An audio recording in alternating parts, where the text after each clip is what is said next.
Mi nombre es Rocío Rivas Figueroa y voy a explicar acerca del origen de la escuela clásica. Primeramente, la escuela clásica nació en el año de 1776 por la publicación de la obra La riqueza de las naciones, escrita por el escocés Adam Smith, en donde esta pues busca la alternativa para el uso del libre comercio y también las investigaciones sobre la riqueza y también la naturaleza de esta. Además, pues la economía clásica es acuñada, o también este nombre es acuñado por parte de Karl Marx para referirse a lo que es la economía ricardiana. La causa del aparecimiento de esa escuela fue el problema que hubo con la riqueza, ya sea por su origen, por la forma de distribución y también por el valor, ya que Adam Smith es el principal precursor de la teoría del valor, pues los clásicos explicaron cuál era el beneficio de implantar lo que es un libre comercio y además el valor que daba cada producto, cada servicio que se intercambiaba. Además que los clásicos estaban en contra del sistema que implantaba los estados también o los gobiernos, ya que era un sistema mercantilista en donde el Estado daba el precio, daba la cuota y también las regulaciones que impedían el libre comercio. Además, pues la economía clásica es una escuela que es muy importante para la historia económica porque sus representantes fueron Adam Smith, David Ricardo y John Stuart Mill. Pues también la escuela clásica tuvo antecedentes históricos, dos muy importantes, en donde uno es relativamente maduro y el otro es que apenas comenzaba, pero que su ideología fueron de mucha ayuda para la escuela clásica. Pues como primero tenemos la revolución científica, en donde esta pues desde el año de 1687 junto con Isaac Newton, pues él explicó y también expuso lo que son sus leyes científicas, como es la ley de los movimientos de los cuerpos sobre la Tierra y también la ley de los movimientos planetarios. Pues también expuso lo que es la ley de la gravitación universal, que dice que la fuerza de atracción entre dos cuerpos pues se debe a la masa que contiene cada uno de estos y es inversamente proporcional al cuadrado de la distancia que los separa. Pues además de Isaac Newton, pues este tipo de revolución tuvo bastantes representantes que tenían un conocimiento experimental. Isaac Newton también popularizó lo que es la ley universal, que está regida o gobernada por leyes naturales, porque el conocimiento de Isaac Newton fue muy estático, en donde decía que el tiempo, la materia y también el espacio eran relativamente diferentes. Las ideas de Newton pues fueron plasmadas en la escuela clásica, que estaba en contra de las instituciones feudales y también del sistema mercantilista. Además, pues para los clásicos las leyes de Newton eran rígidas, también eran muy eficientes por medio que estas leyes pues tenían lo que es la frecuente o también la originalidad de Dios, en donde para los clásicos esto era como una mano invisible en donde le aportaba para el trabajo una forma armoniosa y también de una forma efectiva y sin problemas, y así que la doctrina de laissez-faire, que significa dejar hacer, pues trabajará de una manera buena y también como un sistema social, pero más efectivo. Además, pues se dice de que los clásicos también implantaron en las sociedades que tendrían que tener lo que es un interés propio para cada factor que complementa un sistema económico. El segundo antecedente histórico fue la Revolución Industrial, que se data del siglo XVIII. Pues en 1776 la Revolución Industrial apenas comenzaba, pero se desarrolló en el siglo XVIII. Principalmente en Inglaterra pues implantó su sistema comercial dentro del país de Holanda, dejando atrás lo que es el país de Francia con su distribución. Pues a mediados del siglo XVIII pues Inglaterra era el país con más crecimiento industrial y también comercial. Pero ya en el año de 1776 pues Inglaterra ya tenía beneficios para el libre comercio internacional, de modo por el crecimiento de los negocios que ya no necesitaban ayuda del Estado ni tampoco de los monopolios ni mucho menos de los aranceles. Pues confiaban considerablemente de los eh, considerablemente de la competencia para su mayor calidad y también para el establecimiento de precios de sus productos. Muchos de los sistemas mercantilistas fueron desapareciendo considerablemente en modo cuando crecían lo que son los negocios ingleses y se expandían al exterior. Pero antes que pasara todo esto, pues en el año de 1600, en el año 1762, pues en Inglaterra principalmente las tierras en donde se cultivaba y se pastaba ganado tenían un alto régimen de propiedad privada, en donde pues el cultivo tenía un alto rango de productividad y también de calidad. Es por eso que el campesino se convirtió en un pues trabajador asalariado que encontraba trabajo con terratenientes. Y además de eso, pues los del sector artesanal ya no tenía ninguna productividad por la frecuencia de la maquinaria para la producción masiva.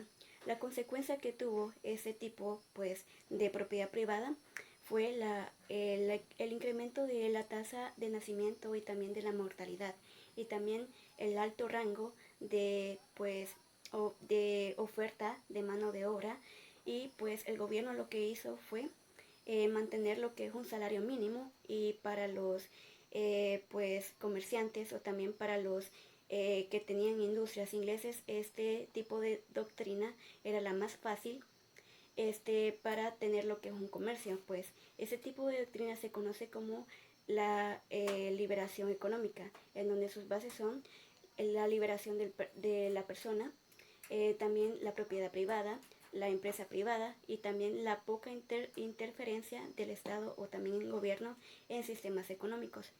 Pues también la escuela clásica tuvo diferentes tratados, como es La riqueza de las naciones, obra que fue escrita por Adam Smith en el año de 1776. También está Los principios sobre la política económica y los impuestos en el año de 1817, escrita por David Ricardo. También Los principios de política económica por John Stuart Mill, que fue escrito en el año de 1848. Y también debemos de tener en cuenta lo que es la teoría sobre la población, que es escrita por Robert Malthus, en donde él explica acerca de las clases de las terratenientes y también de algunas cosas sobre la macroeconomía, pero que se alejó considerablemente dentro de la ideología ortodoxa de la economía clásica. Además, pues los clásicos tenían sus propios periodos de los periodos durante la escuela clásica. En primer lugar está desde 1776 hasta el año de 1820 Adam Smith. Después sigue David Ricardo desde 1820 hasta la década de 1850 y de último está John Stuart Mill desde la década de 1850 hasta la década de 1890. Y pues John Stuart Mill pues marca el final de esta escuela. Muchas gracias por su atención. Buenas tardes, este día les hablaré sobre la escuela clásica. Principios de la escuela clásica. 1. Participación mínima del gobierno. El mejor gobierno titula al menor. Las fuerzas del mercado competitivo libre guiarían la producción, el intercambio y la distribución. La población se tenía que autoajustar sin la intervención del Estado y la actividad del gobierno. Se tenía que limitar a imponer derechos a la propiedad, encargarse de la defensa nacional y proporcionar educación pública. 2. Conducta económica de interés propio. Los economistas clásicos suponían que la conducta del interés propio es básica para la naturaleza humana. Los productores y comerciantes proporcionaban bienes y servicios en el deseo de obtener utilidades. Los trabajadores ofrecían servicios de trabajo para obtener salarios. Y los consumidores compraban productos como una forma de satisfacer sus deseos. 3. Armonía de intereses. Con la importancia excepcional de Ricardo, Los clásicos hacían hincapié en la armonía natural del interés en la economía del mercado, al buscar satisfacer sus propios intereses individuales. Las personas servían a los mejores intereses de la sociedad. 4. Importancia de todos los recursos y actividades económicas. Los clásicos señalaban que todos los recursos económicos, como la tierra, el trabajo, el capital K, así como las actividades económicas, la agricultura, comercio, producción y el intercambio internacional, contribuyen a la riqueza de la nación. Los mercantilistas habían dicho que las riquezas se obtenían por medio del comercio. Para los fisócratas, la riqueza se obtenía por la tierra y la agricultura. 5. Las leyes económicas. La escuela clásica hizo considerables contribuciones a la economía, al enfocar el análisis de la teoría o leyes explícitas. Algunos ejemplos incluyen la ley de ventajas competitivas por David Ricardo y Malthus, la ley de rendimiento decreciente, la teoría malthusiana de la población, la ley de los mercados, ley de Bautista-Say, la teoría de la renta de David Ricardo, la teoría de la cantidad de dinero y la teoría de valor del trabajo. Los clásicos creían que las leyes de la economía son universales e inmutables.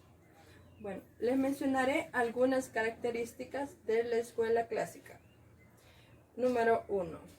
La escuela clásica comienza con el padre del liberalismo económico, que es Adam Smith, en el siglo XVIII. Junto con Malthus, David Ricardo y John Stuart Mill defendieron el derecho de propiedad privada y el mercado. 2. Los economistas que pertenecieron a esta escuela fundaron leyes que posteriormente fueron perfeccionadas por la escuela keynesiana, por Keynes, quien fundaron la ley de la cantidad de trabajo útil, que es trabajo del productor de riquezas que se emplea para crear bienes materiales. 3. Adam Smith fundamenta que hay una mano invisible que autorregula el mercado, sin que el gobierno introduzca su propio sistema económico o control. 4. La investigación y el análisis económico fueron ordenados y sistemáticos como una forma de investigación científica. 5. Expusieron los principios de funcionamiento del sistema capitalista de su época. 6. Indicaron el proceso histórico que dio origen al capitalismo y se refiere a la evolución futura del sistema. 7. Trataron de dar una idea global acerca del comportamiento general de la economía como forma de enfoque macroeconómico. 8. Proyectaron la división de trabajo. 9. Continuaron desarrollando la teoría del valor, ya expresada por William Petty. 10. Consideraron productiva todas las actividades económicas, como la agricultura, el comercio y producción, y el intercambio de productos. 11. Incorporaron la industria al comercio en la agricultura. 12. Trataron de conseguir el máximo crecimiento para el desarrollo económico. 13. Fueron legítimos defensores de la rutina de la laissez-faire. Muchas gracias.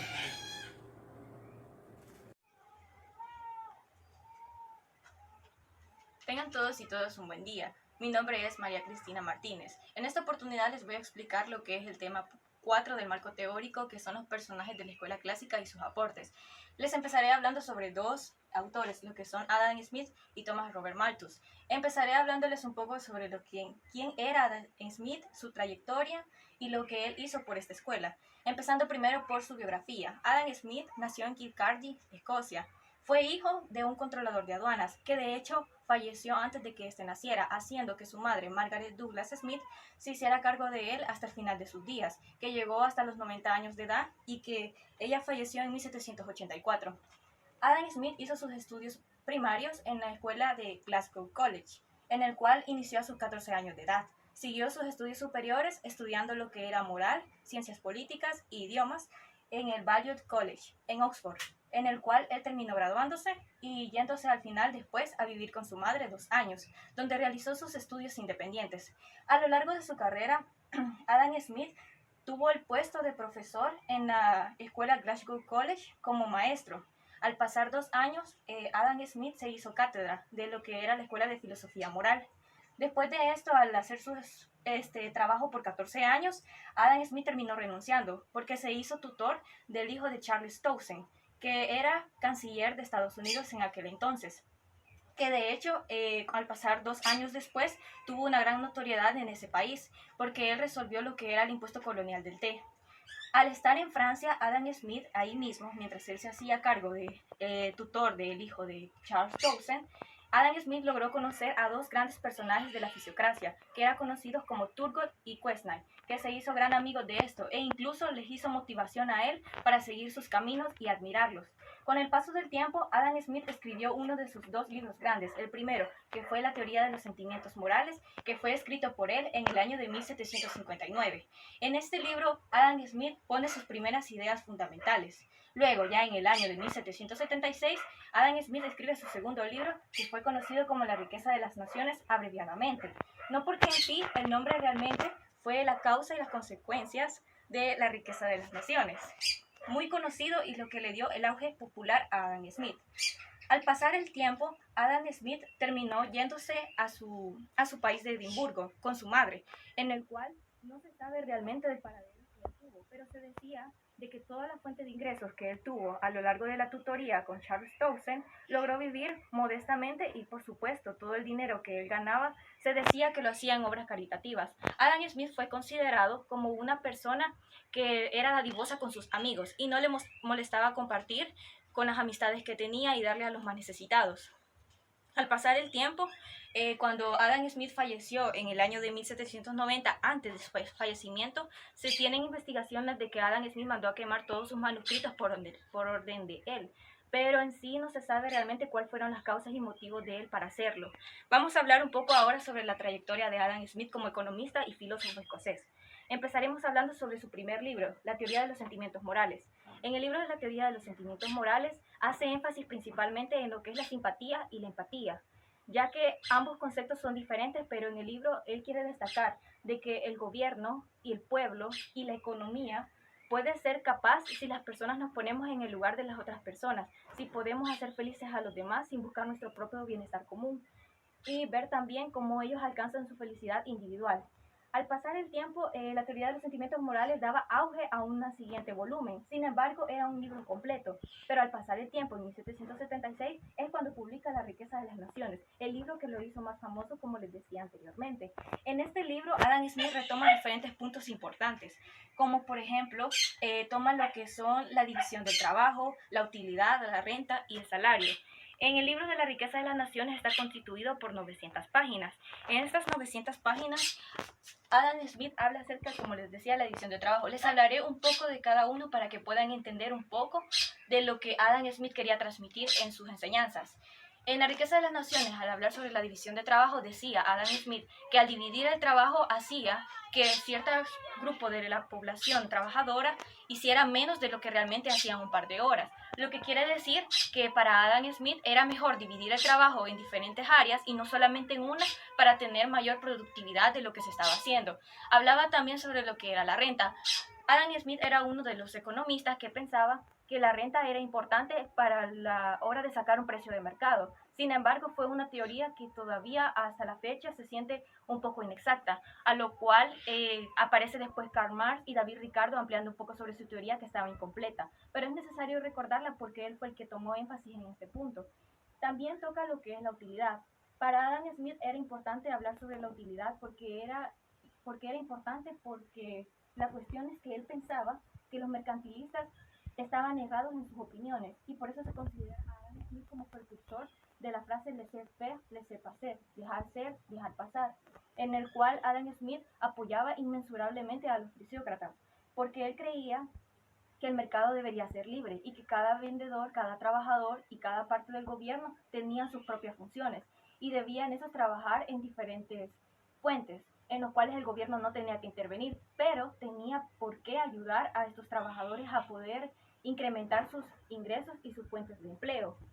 También Adam Smith tomaba en lo que era La riqueza de las naciones un poco de lo que podemos decir aquí, que era la parte de donde se ahorraba el tiempo para la compra y venta de los bienes. Como les mencionaba anteriormente, Adam Smith consideraba que las exportaciones sí eran productivas y sí eran buenas y fuentes de ingreso, pero no era el centro de la unión para la escuela clásica. El dinero no era el centro de atención.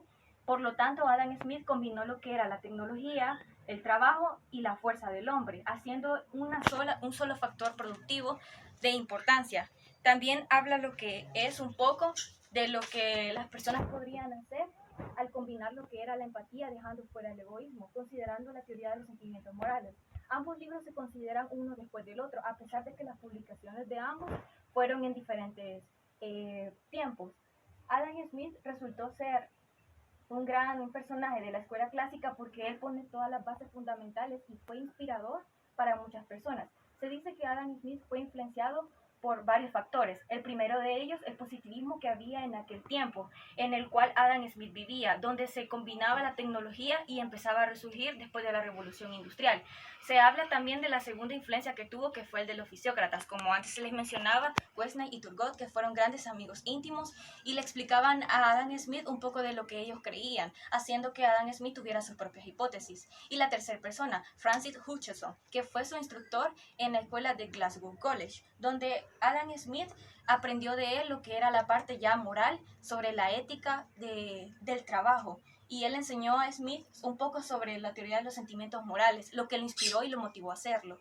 Ya en La riqueza de las naciones tuvo un poco de ayuda de David Hume, que fue uno de sus amigos que le ayudó e incluso fue uno de los que estuvieron en contra de la teoría acerca de la parte de la división del trabajo. También Adam Smith en sus dos libros habla de dos factores importantes, que es el compañerismo y las limitaciones del gobierno. En las limitaciones del gobierno, Adam Smith dice que el gobierno, como antes se le mencionaba, estaba en contra de los mercantilistas y este no debía intervenir. Al contrario, lo único que debía hacer era regular la parte económica de los empresarios para poder así expandir la economía de su país inglés y, si es posible, tener este ideal para todo el mundo. Como hablábamos anteriormente sobre el personaje de Adam Smith, ahora les vamos a hablar un poco sobre lo que es Thomas Robert Malthus. Bueno, vamos a hablar un poquito sobre lo que es la biografía de Thomas Malthus. Empezaremos diciendo que él nació en 1766, fue hijo de Daniel Malthus. De hecho, es necesario recalcar que Daniel Malthus, el padre de Thomas, fue una figura muy importante para la economía, por las amistades que él vinculó, entre las cuales estaban los fisiócratas. De hecho, era Jean-Jacques Rousseau y David Hume, grandes amigos de él, que también motivaron al hijo de Daniel Malthus a seguir los caminos de su padre. En la trayectoria de Thomas Malthus podemos encontrar dos grandes libros que él escribió. Uno fue un ensayo y uno fue un libro. El primer libro que tenemos es el ensayo sobre el principio de la población. El segundo es el principio de economía política. Cada uno tiene sus respectivas publicaciones, uno en el año de 1798 y el otro en el año de 1820. Thomas Malthus se caracteriza por ser un gran aportador en la escuela clásica, pero a la vez alguien contradictorio, porque si nosotros nos ponemos a estudiar los personajes de la escuela clásica, vemos que este es uno de los personajes de la escuela clásica, aparte de importante, una persona que motivó la discrepancia entre todos, porque sus conclusiones eran muy diferentes a las de los demás.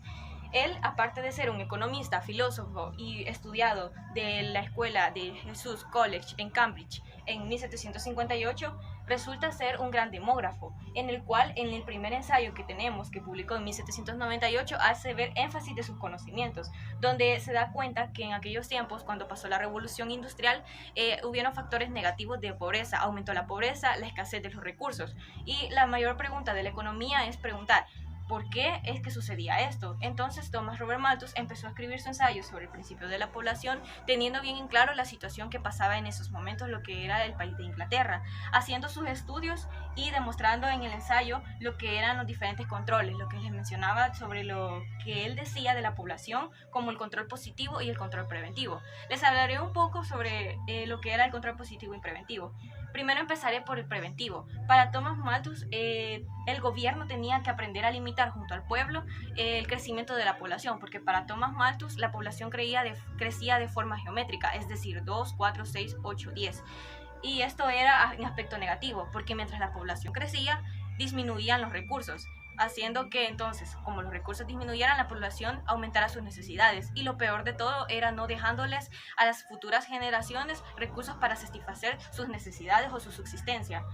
Entonces, para Thomas Malthus, en controles preventivos, lo que tenía como idea general es que el gobierno incitara a la población, más que todo a la clase pobre, que eran los que tenían más ignorancia según él, a aprender a nivelar sus estados de matrimonio, a no practicar lo que era la prostitución, ya que en aquellos tiempos se veía deliberadamente la prostitución y estos debían de aprender a regularla. Tenemos también lo que son los controles positivos, según Thomas Malthus. Ya estos controles positivos se les conoce como de forma natural, lo que sucede sin que el hombre interceda, ya son cosas naturales que pasan en la sociedad, como por ejemplo el hambre. En aquellos tiempos la pobreza sufría bastante de hambre, guerras, habían demasiadas guerras entre la clase obrera y la clase trabajadora y la clase rica, en aquel tiempo terratenientes, las cuales provocaba una gran tasa de mortalidad. También tenemos lo que son las plagas y las enfermedades, que sucedían también por no el avance tecnológico, que todavía no había agarrado su máximo esplendor en la revolución industrial. Para Thomas Malthus es importante y lo retoma en su teoría de la población, conocida como la teoría de la población de Thomas Malthus, donde especifica aún más los controles positivos y preventivos, que también se ve en lo que es el ensayo sobre el principio de la población. Thomas Malthus se considera como el autor pesimista, dada la degradación de las condiciones de la sociedad, e incluso se le atribuye esta frase: los pobres son los responsables de su miseria, porque gracias a los pobres se sobreexplotan los recursos y se pierde todo el valor de la tierra y de la economía, que es algo que se tiene que hacer para arreglarlo, para que así este Estado mantenga su supervivencia y quiten la necesidad de ellos de gastar los recursos e implementarlos para mejores formas económicas. A Thomas Malthus también se le atribuye lo que son las implicaciones de la política. Él pensaba al contrario de los fisiócratas y los mercantilistas, ya que los mercantilistas, cabe recalcar que pensaban de que el gobierno debía interceder, pero para las exportaciones. Los fisiócratas tenían una gran apropiación y amor hacia la tierra y decían que todas las fuentes de riqueza venían de ellos. A Thomas Malthus no le interesaba eso, lo que le interesaba era la implicación del gobierno, porque él decía que el gobierno no tiene por qué ayudar a los pobres si estos eran los causantes de su propia miseria y de su propia desgracia, porque si ellos no deseaban regular sus recursos, entonces ellos no tenían por qué pagarle como programas de ayuda a los pobres, que era que en aquellos tiempos se hacía. Por tal razón, Thomas Malthus fue considerado como una persona que fue inducida e influenciada por dos fisiócratas importantes, William y Condorcet, en el cual William se le atribuye como la persona que Thomas Malthus quiso seguir. Sin embargo, William reprimió muchas de las ideas de Thomas Robert Malthus. De hecho, se le considera como un gran pesimista ante la teoría de la población, aunque en muchos aspectos se le considera también una gran influencia para él y un ejemplo a seguir. También se tiene lo que es en la teoría de la sobrecarga, otra teoría, aparte de la teoría de la población, importante para Thomas Malthus. En la teoría de la sobrecarga, lo que quiere dar a entender Thomas Malthus es que el terrateniente se aprovecha de las condiciones del trabajador y lo que hace es que el trabajador labore más horas de trabajo de las que tiene que hacer, haciendo así el valor más para el terrateniente y no para el trabajador. Lo mismo que la teoría del valor de trabajo de Adam Smith, como se retoma en el libro de la riqueza de las naciones, solo que Thomas Malthus lo hace ver como la teoría sobre la sobrecarga, donde el terrateniente le pone más sobrecarga a sus empleados y estos tienen que elaborar y ganar más utilidad para el terrateniente y no para ellos mismos, a los cuales Thomas Malthus está muy de acuerdo y está a la vez apoyando a la riqueza de las naciones. Por eso se le consideró como un personaje importante en la escuela clásica. Nosotros como grupo nos ha tocado exponer sobre la escuela clásica, en especial en David Ricardo. David Ricardo fue uno de los precursores más importantes que tuvo esta escuela. Él formuló diferentes teorías que más adelante pensaremos hablar un poco sobre ellas. También dio sus puntos sobre el problema de la moneda en Inglaterra. Ricardo falleció de una infección al oído a los 51 años. El problema de la moneda surge en el año 1797 a la mitad de una contienda entre Francia e Inglaterra. El pánico y una denuncia general redujo peligrosamente la reserva que tenía el Banco de Inglaterra, a lo cual el gobierno reaccionó cancelando todos los pagos en efectivo. Se encontró con un papel irredimible. Dicho de otra forma es que los que tenían papel moneda no iban a poder amortizar por el oro. También esto se acompañó de un aumento en el mercado de oro, de 3.17 libras esterlinas por onza a 5.10. Esto también se vio acompañado de una inflación de los precios generales de los bienes. Las personas se preguntaban qué es lo que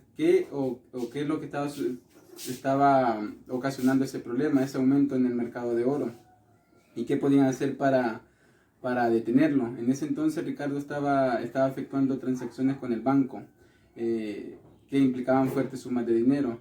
Él empezó a reflexionar sobre este tema, la conclusión de que el llamado problema de la moneda estaba reafirmando la teoría de la cantidad de dinero que antes había mencionado Luke, Hume y Smith, donde decía que el banco estaba teniendo un excedente de la creación del papel moneda. Las impresiones y los préstamos bancarios de estos billetes era un negocio muy rentable para el gobierno, ya que con ellos estaba financiando los gastos que se estaban produciendo, pero que difícilmente estaban dando un precio razonable a los bienes y al oro. Al incrementar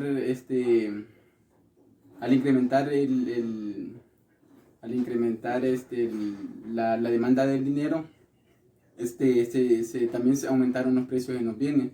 Y esto también ocasionó de que la moneda se perdiera el valor. Dicho de otra manera es que hoy se necesitaban más libras esterlinas para comprar una onza de oro. Ricardo replicó de que el problema era el papel moneda, no era el oro, ya que el papel era lo que estaba perdiendo su valor. Una onza de oro seguiría comprando tantos bienes como antes, pero el papel moneda que representaba a ese oro compraría mucho menos. La teoría de rendimientos decrecientes y de la renta.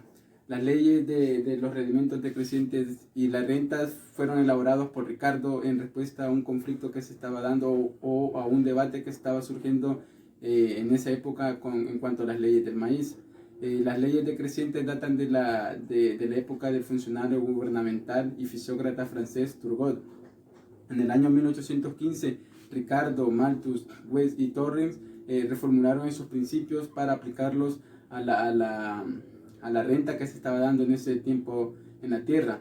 Ricardo se convirtió en el primer economista en formular un principio marginal en cuanto al análisis económico. La teoría de la renta fue de suma importancia o de gran influencia, ya que gracias a ella se dio paso al surgimiento o a la aparición de la escuela marginalista. La renta, decía Ricardo, que era aquella pequeña porción de producto que se le entregaba a los terratenientes por la utilización de esa tierra, aunque más tarde él cambió esa definición, incluyendo a los rendimientos como la inversión de capital a largo plazo que con la tierra ayudaría a mejorar su productividad. La renta en el margen intensivo del cultivo.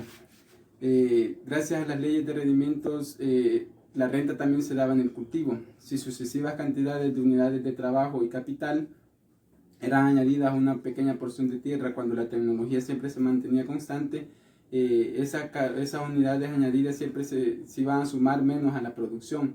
De no ser esto así, todos los productos que se fabrican para todo para todo el mundo podrían ser cultivados en macetas para plantas. La teoría de valor de intercambio y los precios relativos. El valor de cambio. A Ricardo le interesaban los valores relativos, no le interesaban los valores absolutos, porque él quería descubrir cuáles eran las razones de por qué se daban los intercambios de bienes, y a su vez también porque eso le permitiría saber las causas de por qué se dan estos cambios. Los principios de economía política y tributación que él escribió decía que los bienes obtienen su valor si estos bienes tienen un valor de uso. Si los bienes tienen una utilidad, su valor de intercambio se da por dos fuentes, que es como son la escasez, que tanto se produce ese bien en el mercado, y el otro es que el trabajo que se necesita para lograr obtener ese producto. El valor de intercambio depende del trabajo que se realiza para obtenerlo, pero en el tiempo de trabajo no solo incluye el tiempo que se necesita para producir ese bien, sino también el tiempo que se emplea para adquirir la materia prima, para producirlo. El pequeño problema con esta teoría de valor es que no parece tomar en cuenta algunos factores, como son las variaciones de salario, las tasas de utilidades, la renta de los productores. Ricardo conocía muy bien estas implicaciones y trató de abordar cada una de ellas. La diferencia en la calidad de trabajo. Ricardo sabía que no todo trabajo es de la misma calidad, ya que el trabajo de una persona capacitada era mucho mejor, porque él podría producir más en una hora que de lo que podría producir un trabajador no capacitado. Salarios, utilidades y renta. El valor de intercambio no depende del salario, depende de la cantidad de trabajo.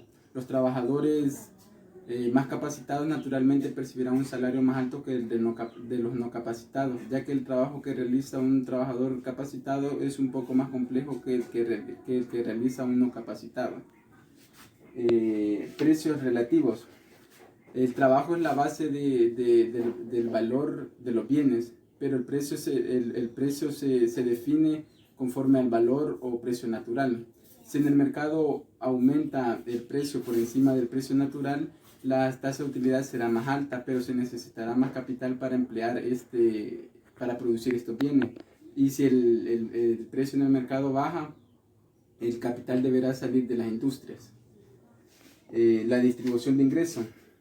En el año 1820, Ricardo declaró que la economía política que usted piensa que es una indagación sobre la naturaleza o sobre las causas del origen de las riquezas de las naciones, él decía que más bien creía que era una indagación sobre las leyes que determinan la división de la producción en la industria. No es posible formular una ley con respecto a la cantidad, pero sí es posible formular una donde se respeten las proporciones. Los salarios. Ricardo decía que como todo bien o cosa que se puede comprar o se puede vender tienen su precio natural, el trabajo también tiene su precio natural. El precio natural del trabajo se da por los hábitos y costumbres de las personas que permiten subsistir a los trabajadores y a los trabajadores. El salario, el precio del trabajo depende también del precio de los artículos de primera necesidad que necesitan ellos y sus familias para poder subsistir. Si los artículos de primera necesidad aumentan su precio, también por ende también tendrá que aumentar los salarios nominales. Esto con el fin de que los trabajadores siempre puedan mantener su salario y poder seguir comprando los artículos que ellos necesiten. Y si el precio de los artículos baja, los salarios nominales también bajarán. El precio del trabajo también depende de la oferta y demanda. Las utilidades. Ricardo creía que la tasa de utilidades de diferentes terrenos de las empresas tienden a igualarse. Los empresarios siempre buscan la tasa de utilidad máxima o más alta. La clase adinerada particularmente pueden cambiar sus fondos a un negocio más rentable si ellos quieren. Pero en el mercado libre y competitivo, las tasas tienden siempre a igualarse un poco. Siguiendo en las utilidades, se da en que si, por ejemplo, si la tasa de utilidad es más alta en la industria que en la agricultura, es una tierra marginal y el capital fluirá de la agricultura hacia la industria, y si la tasa de utilidad es más alta en la agricultura que en la industria, el capital fluirá de la industria a la agricultura y se convertirá en una tierra marginal cultivada. La renta. Ricardo decía que había un conflicto de intereses entre los trabajadores y los capitalistas, pero había otro problema más básico, que era entre los terratenientes y el resto de la sociedad. A medida de que la población iba aumentando, también iba aumentando la demanda de los alimentos, por consiguiente también aumentaría la renta. Ya había dicho Ricardo que cuando los precios tienden a aumentar, también los salarios nominales tienden que aumentar. Esto con el fin de mantener el salario natural o de subsistencia. De manera que las tasas de utilidades y la participación de utilidades del ingreso nacional también bajarán. Ahora bien, las implicaciones para la política. Ricardo llegó a varias conclusiones con respecto a los componentes del ingreso nacional. Él creía que los salarios no deben ser regulados y que el gobierno no debe proporcionar ningún tipo de ayuda a los indigentes. La teoría de los costos comparativos. Ricardo, en su prueba teórica de la ganancia del comercio, decía que el trabajo y el capital no fluirían entre los países. Esto suponía porque los costos se mantenían constantes a medida de que la producción aumentaba. Y estos costos se miden en términos de horas de trabajo, un enfoque muy congruente con respecto a la teoría valor-trabajo. Vamos a hablar del otro precursor, que es Jeremy Bentham. En el lapso de vida que vivió este precursor concuerda exactamente con algunas publicaciones de obras y ensayos económicos de los otros precursores, como lo son David Hume, Adam Smith, David Ricardo y Thomas Malthus, entre otros. Este precursor también tuvo contribuciones propias tanto como a su filosofía como a su economía. Él también estudió sobre leyes, ya que eso era lo que en verdad quería su padre que estudiara, pero más adelante abandonó este oficio. Lastimosamente sus escritos no fueron publicados hasta más después de un siglo de su muerte. El utilitarismo. La idea central o el pensamiento central de este precursor giraba en torno al utilitarismo. Su filosofía se fundamentaba en los griegos antiguos. Esta noción era de que las personas siempre buscan en las cosas que más las satisfagan a ella y evitan las cosas que le causen dolor. Sin duda el utilitarismo está por encima, por decirlo así, del egoísmo, que es la doctrina ética de que la conducta debe estar dirigida o orientada hacia la felicidad general. Si un individuo busca su felicidad propia, se preguntaba Bentham de que si en esta acción había felicidad general. Él decía que no exactamente había felicidad general, aunque sin duda la sociedad tiene técnicas o métodos, por decirlo así, para obligar a que promuevan esta felicidad general. En las leyes dice que si una persona busca por su cuenta la felicidad, pero en el camino daña a otras personas, esta persona debe ser castigada, aunque también habían otras sanciones, como lo era el ostracismo, que es la acción de desterrar a un individuo de sus terrenos o de su nación. La utilidad marginal decreciente. En el The Philosophy of Economic Science, Bentham declaraba de que las riquezas son un tipo de medida de felicidad, pero que en esta riqueza también entra la utilidad marginal decreciente a medida de que esta utilidad iba aumentando. Las implicaciones de las ideas de Bentham. En su época, sin duda, estas ideas de Bentham fueron muy importantes, ya que promovieron el progreso tanto en la democracia como en otros aspectos. Bentham nació y vivió y escribió en un periodo o una época muy complicada, por decirlo así, donde las personas comunes, las personas que más trabajaban, no tenían voz en la administración. Esto con respecto a los asuntos o temas sociales políticos. Bentham decía que los legisladores tenían que promover o tenían que dar activamente la felicidad a la comunidad o a la población. Él decía que en vez que las personas sirvan al Estado, el Estado debe servir a las personas.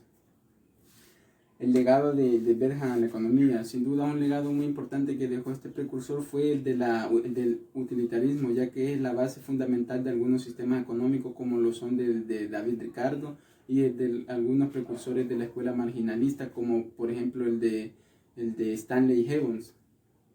Él decía que las personas tienen una capacidad muy razonable y a la vez que son muy calculadoras, y que todo trabajo arduo que se ejecuta, por consiguiente, debe tener su recompensa. Mi nombre es Mariela Alejandra Cortés y les voy a hablar sobre James Say y John Stuart Mill. Say era un francés que popularizó las ideas de Adam Smith en el continente europeo.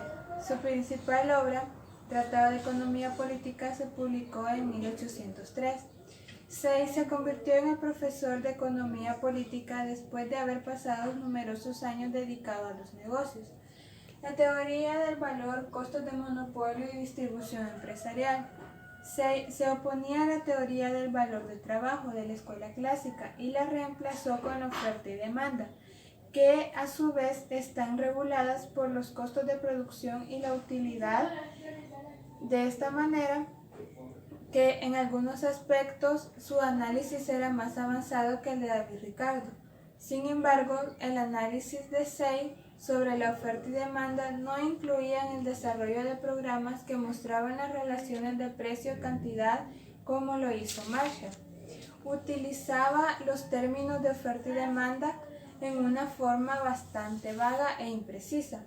Say contribuyó a la teoría moderna en los costos de monopolio al señalar que los monopolistas no solo crean lo que hoy en día se conoce como pérdida de eficiencia, sino que para obtener sus recursos escasos en competencia. Por último, Say contribuyó al pensamiento económico al hacer hincapié en la disposición empresarial como un cuarto factor de la producción, junto con los más tradicionales de tierra y capital.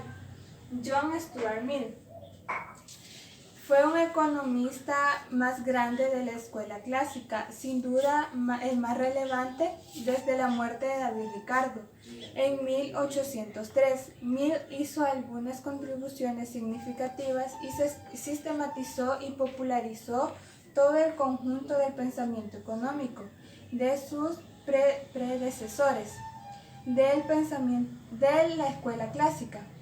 Ya estaba en decadencia durante los años maduros de Mill y se apartó de algunos de los conceptos claves, incorporando la estructura clásica por Smith y Ricardo.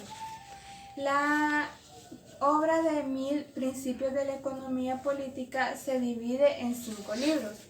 El primero, Producción, Distribución, Intercambio, Influencia del proceso de la sociedad en producción y distribución, y sobre la influencia del gobierno.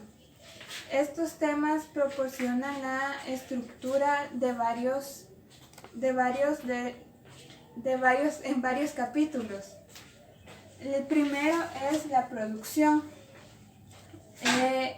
La producción, en el primer libro de Mill, analizó 3 factores productivos: tierra, trabajo y capital. La riqueza se define como algo que incluye todas las cosas útiles que poseen un valor de intercambio.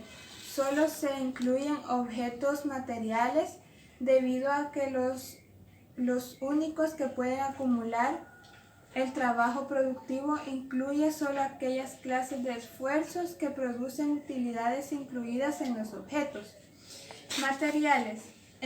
Pero también se dice que el trabajo que rinde un producto material solo indirectamente es productivo. El segundo es la distribución.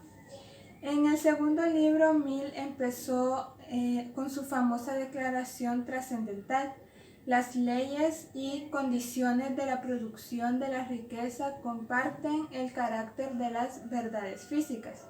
No sucede con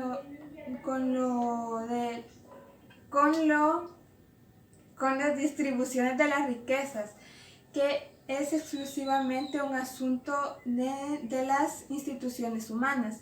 Mill no reconocía que la producción y la distribución están interrelacionadas y que la interferencia con una implica la obstrucción con la otra. El otro es fondo de salarios. Mill, lo mismo que David Ricardo y su padre James Mill y Adam Smith, antes de que él aceptara la noción del fondo de salarios, los salarios decía que dependen sobre todo de la demanda o la oferta de trabajo. La demanda de trabajo depende de aquella parte de capital apartado para el pago de salarios. Y la oferta de trabajo depende del número de personas que buscan trabajo. El siguiente es intercambio. Mill declaró confiadamente lo siguiente: por fortuna no hay nada en las leyes de valor que quede para lo que no aclare el escritor presente o futuro. La teoría del tema está completa. La única dificultad que se debe superar es la de expresarla con el fin de resolver con anticipación las principales perplejidades que ocurren en su aplicación. El siguiente es la ley del valor internacional. Mill apoyaba la defensa de David Ricardo de libre comercio internacional basado en la ley de los costos comparativos.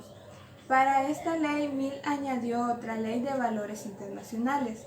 Una de sus contribuciones originales importantes para el análisis económico, una vez más, aquí la elasticidad de la demanda de bienes formó parte de su teoría. De manera más específica, los términos de intercambio internacional dependen de la fuerza y la elasticidad de la demanda para cada producto en país extranjero. El siguiente es la dinámica de la economía. Los tres primeros libros de sus principios, decía Mill, cubrían las leyes económicas de la sociedad estacionaria e inmutable, en equilibrio, lo que él llamaba estática. En los últimos dos libros añadió una teoría del movimiento de los cambios progresivos y las tendencias últimas que él llamaba dinámica. En el cuarto libro, influencia del progreso de la sociedad sobre aumento en la producción y la población, un continuo crecimiento del dominio de la sociedad sobre la naturaleza, un aumento en la seguridad de la persona y la propiedad y un crecimiento para las corporaciones. Algunos datos finales o comentarios finales sobre Mill es que John Stuart Mill debe aparecer de forma prominente en cualquier historia intelectual. Su importancia no se limita a que él fue el economista más importante de la escuela clásica, el más grande de los economistas ortodoxos durante las dos generaciones entre David Ricardo y Alfred Marshall. Sus libros importantes demostraron que fue un científico, político y filósofo social sobresaliente y un defensor de la forma de vida democrática. El entusiasmo de Mill, su humanismo y su empatía por los pobres y los humildes eran inusuales para uno de los principales teóricos en una ciencia que ha llegado a conocer por su fría racionalidad y sus predicciones en ocasiones deprimentes. Muchas gracias. Buenos días, licenciado Edgar Torres, compañeros y compañeras que me ven a través de este video. Primeramente, yo les voy a explicar lo que me ha tocado, que es la diferencia entre la Escuela de Pensamiento Económico Clásica y la Escuela de Pensamiento Económico Neoclásico. Nosotros nos hemos realizado una pregunta para realizar nuestra investigación, la cual dice que por qué hay que hacer una comparativa entre la Escuela de Pensamiento Económico Clásica y la Escuela de Pensamiento Económico Neoclásica. Nuestra respuesta para realizar nuestra investigación ha sido la siguiente. La necesidad de un texto como este surge puesto que en ningún libro se describe claramente los puestos de partida, supuestos y desarrollos básicos de cada línea de pensamiento en la teoría económica. Primeramente, la escuela de pensamiento económica clásica es considerada como la primera escuela de económica, desarrollada a través de la fundación de Adam Smith, los principales autores de los cuales hablaré después. La escuela de pensamiento clásica surge como la primera escuela de pensamiento económico, y su sucesora es la escuela de pensamiento económica neoclásica. Como nosotros podemos observar, su término es parecido. La diferencia está en que la escuela de pensamiento económica neoclásica, como su término lo define, neo viene de nuevo y clásico que viene de que retoma varias teorías, definiciones y conceptos de la escuela de pensamiento económico clásica. Lo único que hace es ampliar sus definiciones.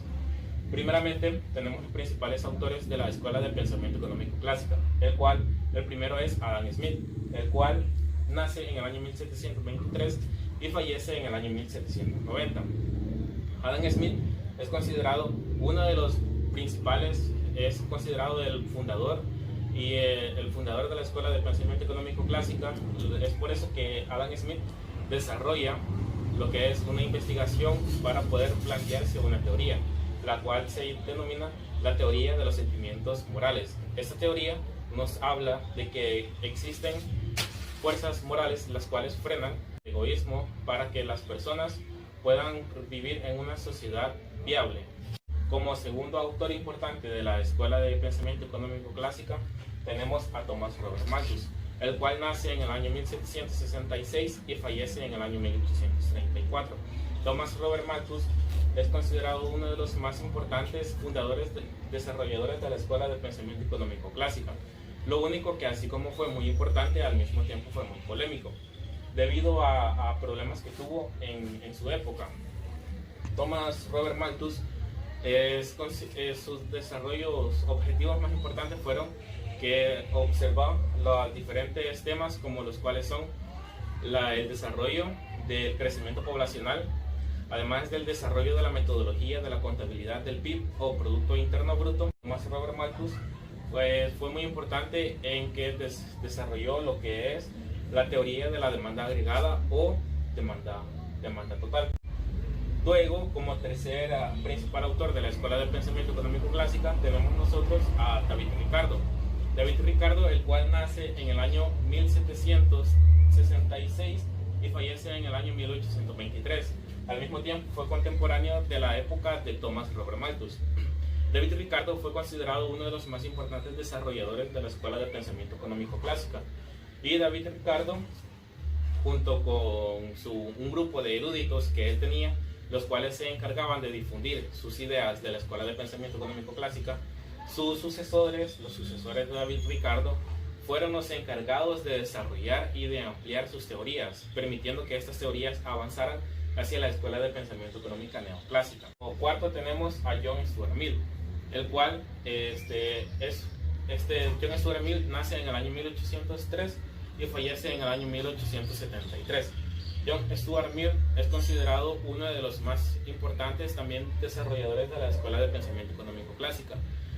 Después de David Ricardo, después de que David Ricardo fallece en el año 1823.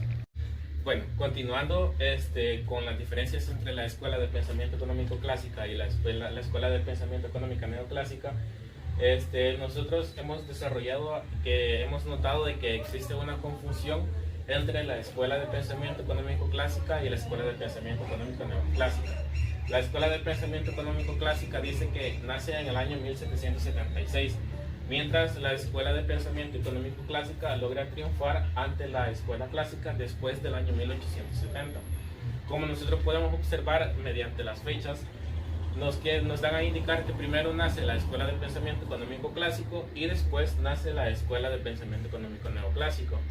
Entonces tenemos aquí que las principales diferencias entre la escuela de pensamiento económico clásica y la escuela de pensamiento económico neoclásica son, primero, la diferencia de la perspectiva de valor; segundo, la diferencia de la definición de equilibrio; y tercero, la diferencia de la definición del beneficio. Lo que yo he desarrollado ha sido un triángulo en el cual nosotros a su mano izquierdo, que en este caso es mi mano derecha, tenemos lo que para la escuela clásica significa la definición del valor, la definición del equilibrio. Mientras que al lado izquierdo tenemos la definición de cómo veían el valor y cómo veían el equilibrio los pensadores de la escuela de pensamiento económico neoclásico. Bueno, primeramente tenemos aquí, ¿verdad?, la introducción, que es la escuela clásica y la escuela neoclásica. Continuando, la escuela de pensamiento económico clásica y la escuela de pensamiento económico clásica, existen una diferencia muy notable entre las definiciones que tienen cada una de ellas, o desde los puntos de vista que tiene cada una de ellas. Por ejemplo, la escuela de pensamiento económico clásica con la neoclásica principalmente tienen una diferencia entre la tierra y los rendimientos, la definición de la tierra y de los rendimientos. Porque para la escuela de pensamiento económico clásica dice que se debe a la existencia conjunta de dos o más técnicas productivas diferentes. ¿Qué quiere decir esto? Que la renta de la tierra y los rendimientos existen mediante varias técnicas diferentes que se utilizan en esta escuela de pensamiento económico clásica. Mientras que en la escuela de pensamiento económica neoclásica dice que aprovecha la definición anterior, que es la definición que tenían los de la escuela de pensamiento económico clásica, para extenderlo a otros factores del capital, a través de la teoría de la renta intensiva de David Ricardo. Lo que los pensadores de la escuela de pensamiento económico neoclásica hicieron fue retomar el concepto anterior, modificarlo en ciertos aspectos y en ciertos caracteres que tenía la escuela de pensamiento económico clásica. De ahí que consta de la definición de los equilibrios. Cada una tenía la definición de qué significaba el equilibrio de diferente manera. Por ejemplo, para los clásicos, el equilibrio dice que es producido únicamente cuando la inversión es cubierta totalmente por el ahorro. ¿Qué quiere decir eso? Que el punto de equilibrio para los clásicos se alcanzaba únicamente cuando la inversión era cubierta totalmente por el ahorro. ¿Qué quiere decir? Que si la inversión que ellos realizaban y la cantidad que ellos tenían ahorrada la cubría la cantidad de inversión, entonces se alcanzaba un punto de equilibrio, porque las ganancias que ellos obtenían eran iguales. Mientras que la definición del punto de equilibrio para los neoclásicos era que el equilibrio es producido en el instante donde se cruzan la oferta y la demanda, o bien las curvas de oferta y demanda agregadas. Los neoclásicos introducen lo que es las gráficas o las curvas de la oferta y demanda, porque ellos desarrollan e implementan, así como los factores del capital también, que la oferta y la demanda constituyen una parte muy importante para la dinamización de la economía, porque si la oferta es igual que la demanda, entonces para ellos eso era el punto de equilibrio, es justamente donde se cruzan las dos. Pero si la oferta era mayor que la demanda, entonces había un excedente, y si la demanda era mayor que la oferta, entonces había una falta de insumos, por lo que el punto de equilibrio se alcanzaba únicamente justo en donde se cruza lo que es la curva de la oferta y la curva de la demanda.